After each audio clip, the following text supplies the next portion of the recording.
Menko Bidang Maritim dan Investasi Luhut Binsar Panjaitan Saudara kembali mengungkapkan pandangannya soal operasi tangkap tangan. Luhut menyatakan tidak ingin Indonesia masuk negara OTT.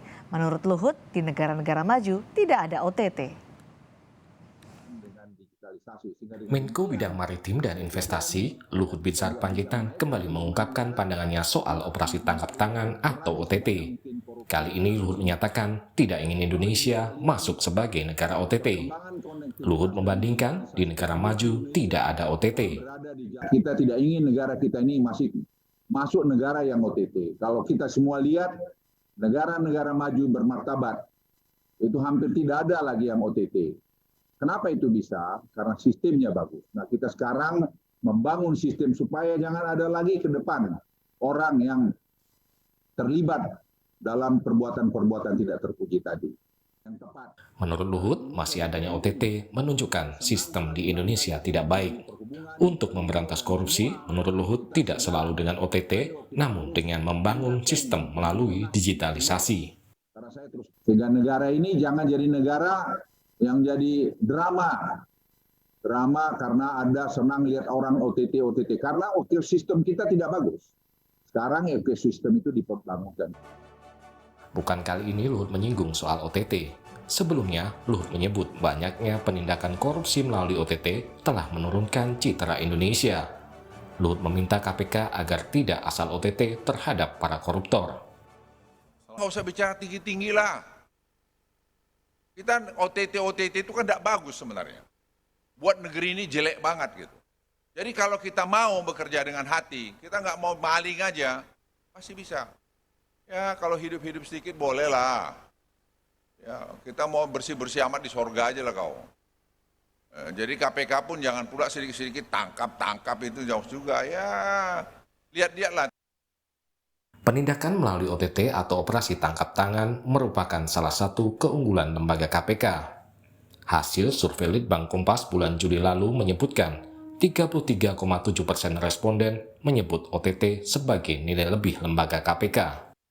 Lembaga ICW juga menilai OTT KPK selama ini telah berhasil membersihkan negara dari praktik-praktik tindak pidana korupsi. Operasi tangkap tangan merupakan salah satu cara KPK dalam menindak tindak pidana korupsi di luar mekanisme case building. OTT KPK telah berhasil menyeret ratusan pejabat publik dari lintas cabang kekuasaan, eksekutif, yudikatif, dan juga legislatif. Ini mengartikan apa? Kerja-kerja KPK yang merupakan representasi negara berhasil membersihkan negara dari tindak pidana korupsi. Sepanjang tahun 2022 ini, KPK telah melakukan 10 kali operasi tangkap tangan. Mereka yang terkena OTT KPK diantaranya adalah Hakim Agung, Rektor, dan sebagian besar lainnya Kepala Daerah, Bupati, dan Wali Kota. Tim Liputan, Kompas TV. Menko Marves Luhut Binsar Panjaitan tidak ingin Indonesia masuk negara OTT. Jangan jadi negara drama katanya. Lalu bagaimana kita memaknai pernyataan Luhut soal operasi tangkap tangan ini? Kami membahasnya bersama anggota Komisi 3 DPR Arsul Sani dan pakar hukum tata negara Bivitri Susanti. Selamat malam Mbak Bibi, Pak Arsul. Selamat malam, Assalamualaikum. Waalaikumsalam warahmatullahi wabarakatuh. Pak Arsul, Indonesia jangan jadi negara OTT, nggak ada drama lah. Negara maju nggak ada kok OTT kata Pak Luhut, menurut Anda? Ya, itu kan gaya komunikasi publiknya Pak Luhut ya. Tentu saya tidak sepenuhnya setuju dengan yang disampaikan Pak Luhut, terutama kalau kita melihatnya dari sisi apa yang diucapkan, yang tersurat ya. Tetapi ada juga bagian-bagian dari yang disampaikan Pak Luhut ya, dari sisi yang tersiratnya barangkali itu juga perlu dipikirkan ya. Apa maksud Anda tersirat dan tersurat itu?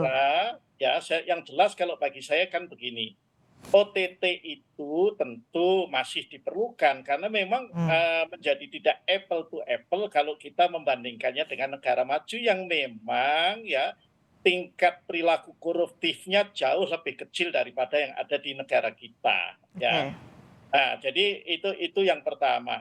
Nah, yang kedua, OTT itu sendiri merupakan tindakan yang sah secara hukum karena itu diatur ya dalam pengaturan tentang tangkap tangan yang ada di KUHP. Hanya barangkali yang bisa kita ambil untuk menjadi juga bahan kajian kita, terutama teman-teman di KPK adalah yang disampaikan Pak Luhut. Jadi kan begini, kalau OTT itu menjadi core bisnisnya KPK, maka dikhawatirkan juga penindakan korupsi Ya, yang berbasis case building oke. itu menjadi kemudian terkurangi. Padahal yang case Baik. building itu biasanya jumlahnya besar-besar. Tapi Saya kira pendapat Anda OTT masih diperlukan di Indonesia? tentu Oke, tidak mungkin baik. juga kemudian dihilangkan sama sekali. Hanya karena KPK SDM-nya sekali lagi juga terbatas, jangan kemudian core bisnisnya dalam penindakan berbasis OTT sehingga yang kasus-kasus besar yang harus tangani based on Terlupakan gitu ya. building ya itu Oke. menjadi kemudian tidak tertangani, kan banyak Baik, itu ada jumlah baik Pak kasus. Arsul. Mbak Bibi, Pak Arsul menyatakan OTT masih dibutuhkan di Indonesia karena juga tingkat korupsi juga tinggi, tidak bisa dibandingkan dengan negara maju lain. Tapi Luhut Binsar Panjaitan menyatakan OTT justru menurunkan citra Indonesia. Pendapat Anda? Ya, artinya kan dari pernyataan itu kita bisa menangkap bahwa yang lebih dikhawatirkan oleh Pak Luhut adalah citra, bukan substansinya, bahwa negara ini mestinya bebas, nggak ada lagi korupsi. Jadi ada Oke. kesalahpahaman memang, karena OTT itu kan Mbak Cindy dan pemirsa semuanya harus dipahami, OTT itu justru cara yang paling baik untuk menangkap koruptor di tengah suatu negara yang hukumnya memang sangat mudah untuk diakali. Jadi kalau misalnya yang biasanya penyelidikan dan penyidikan, tapi kan kita tahu kalau orang yang punya kekuasaan dan punya uang juga begitu ya, itu bisa dengan mudah dalam tanda kutip mengakali hukum supaya dia pada akhirnya tidak kena gitu. Nah, Oke. kalau OTT itu kan orang betul-betul ketika melakukan dia ditangkap terlihat jelas. Nah, jadi memang OTT itu tujuannya adalah dalam istilahnya itu menangkap atau touch the untouchables, orang-orang yang selama ini nggak bisa disentuh, Ya. utamanya tentu saja politisi dan banyak sekali aktor-aktor koruptor lainnya yang sangat sulit untuk dikenakan hukum dengan cara yang biasa, itu mesti kena OTT. Nah, itu sebenarnya yang mesti dilihat dan saya kira ada kekeliruan hanya untuk melihat yang di permukaan seakan-akan banyak drama. Seakan-akan banyak nama, tapi bagaimana Anda memaknai atau menangkap pernyataan dari Luhut Binsar Panjaitan yang bilang Indonesia jangan jadi negara OTT? Ya, saya kira kesalahpahamannya di situ karena membandingkannya dengan negara maju yang sistem hukumnya sudah sangat kuat dan yang tadi Pak Luhut bilang perlu pencegahan dan segala macam, kami setuju betul. Ya. Tapi itu kan mungkin pilihan, bukan either or gitu. Kalau ada pencegahan maka tidak ada OTT, kan tidak begitu. Tapi semuanya harus dilakukan, yang penting adalah tujuannya kita mau membersihkan Indonesia.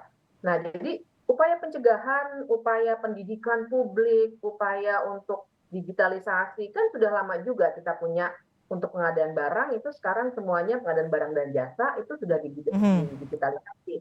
Nah, tapi di lain sisi penindakan yang mana salah satunya adalah melalui OTT, hanya salah satu itu tetap dilakukan karena nyatanya tetap banyak sudah terbukti 10 di tahun ini saja sudah 10 kan artinya terbukti bahwa OTT itu memang masih dibutuhkan karena itu bukan pilihan kalau sudah pencegahan kuat maka tak perlu lagi ada OTT. Mbak Bibip, dengan pernyataan Luhut Binsar Panjaitan itu bisa menggembosi KPK nggak sih menurut Anda?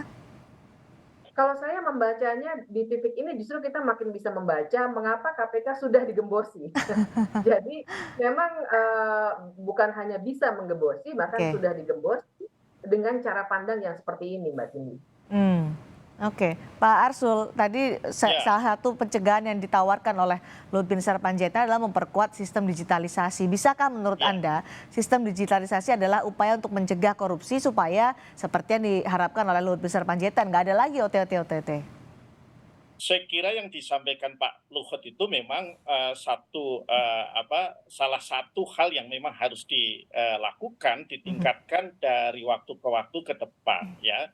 Tetapi persoalan kita kan juga tidak hanya pada sistem, pada teknologi, tetapi juga pada kultur kita ya. Kultur kita juga yang termasuk ya dalam sistem politik kita yang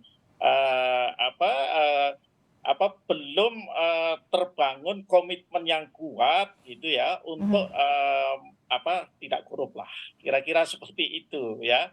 Nah, sistem itu kan tetap memang harus dibangun sekali lagi buat saya. Jadi kalau yang disampaikan Pak Luhut bagian itunya tidak ada yang kelirunya. Saya sangat sepakat gitu ya. Bagi saya ya dua-duanya saja. Mandatnya KPK itu kan 3. Penindakan termasuk melalui OTT, yang kedua pencegahan, dan yang ketiga adalah pendidikan anti korupsi. Ya 3-tiganya dijalankan aja gitu ya. Jalankan semuanya. Baik, Mbak Bibi, bagaimana kita harus menyikapi pernyataan yang dikeluarkan oleh pejabat publik sekelas Menko Marves Luhut Binsar Panjaitan soal OTT KPK? Ya, poin Mbak Cindy itu yang penting, karena ini yang menyatakan bukan sembarangan orang. Ini seorang menteri koordinator dan bidangnya investasi pula, yang sangat-sangat penting. Menurut saya sih kita perlu mengkritik memang. Jadi saya kira di tengah suasana liburan akhir tahun begini pun, kita tetap harus mengkritik, jangan sampai narasi seperti itu yang akan tersebar luas, sehingga kemudian menyalahkan KPK untuk dramanya. Bukan itu, jadi kita harus ingatkan publik semuanya, bahwa ini bukan persoalan drama dan lain sebagainya, tapi ini adalah cara untuk memberantas korupsi, dan selama Indonesia sistem hukumnya masih bisa tadi kalau saya pakai istilah dibeli gitu ya oleh penguasa maupun pengusaha, model-model OTT ini betul-betul akan sangat efektif. Jadi jangan dihentikan. Baik, jangan kontraproduktif dengan upaya untuk pemberantasan korupsi di Indonesia, karena OTT toh menjadi salah satu cara. Masih ada cara pencegahan dan penindakan lain. Terima kasih Mbak Bibi, terima kasih juga Pak Arsul Sani sudah berbagi pandangan di Sapa Indonesia malam hari ini.